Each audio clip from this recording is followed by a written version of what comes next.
एक फरमाइश भोजपुरी की। तो यहाँ पे हमारे बुजुर्ग लोग भी बैठे हैं, उसी टाइप का गाएंगे जो सब सुन सके। कि लाले लाले होठावा से आबर से लाल लैया हो कि रस चुएला। कि लाले लाले होठावा से आबर से लाल लैया हो कि रस चुएला हो कि रस चुएला। जैसे आमावा के मोजरा से रस चुएला हो कि रस चुएला। जैसे आमावा के मोजरा से रस चुएला हो कि रस चुएला। लागे वाली पत्तियां ना बोलो मोरे राजा हो करे जा छुएला। लागे वाली पत्तियां ना बोलो मोरे राजा हो करे जा छुएला हो करे जा छुएला। तोरी मीठी मीठी बोलियां करे जा छुएला हो करे जा छुएला। तोरी मीठी मीठी बोलियां करे जा छुएला हो करे जा छुएला।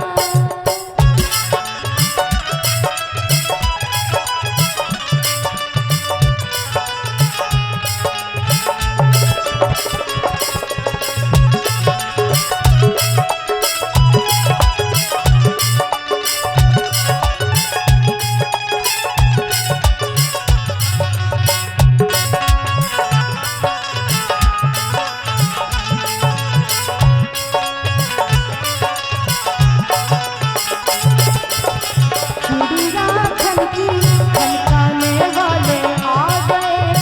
चूड़ियाँ खनकी खनकाने वाले आ गए। आने वाले आ गए आने वाले आ गए। आने वाले आ गए आने वाले आ गए। दिल मेरा धड़का धड़काने वाले आ गए।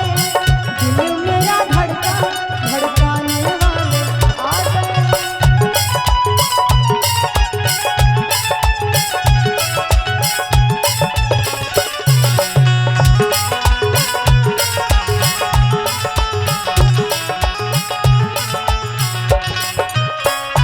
लेकिन एमे भोजपुरी में कहल बा कि नजरिए हया हा नजरिए कया हा। नजरिए हमवत नजरिए सजा हा।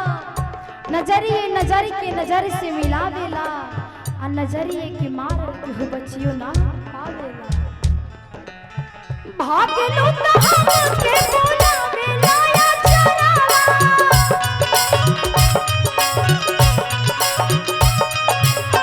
अखिया चुरावेलू त हंसेला कजरावा। भागलू त हमके बोलावेला या चरावा।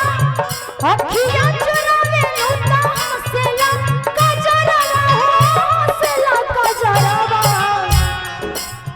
जिया के जंजाल भइले जिया के जंजाल भइले हमारी सुरतिया डगर रोकेला। कि जिया के जंजाल भइले आ हमारी सुरतिया डगर रोकेला हो डगर रोकेला। जहाँ जाई तहाँ लोगवा डगर रोकेला हो डगर रोकेला। तो जैसे आमावा के मोजरा से रस चुएला हो कि रस चुएला।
जल चाहे रहिया में आ बैठी चाहे छैया हो काहे मुएला हो कि काहे मुएला गोरे गालावा के पीछे केहू काहे मुएला हो कि काहे मुएला गोरे गालावा के पीछे केहू काहे मुएला हो कि काहे मुएला लाल लाल होठावा से परसेला ललैया हो कि रस चुएला लाल लाल होठावा से परसेला ललैया हो कि रस चुएला हो कि रस चुएला जैसे आवा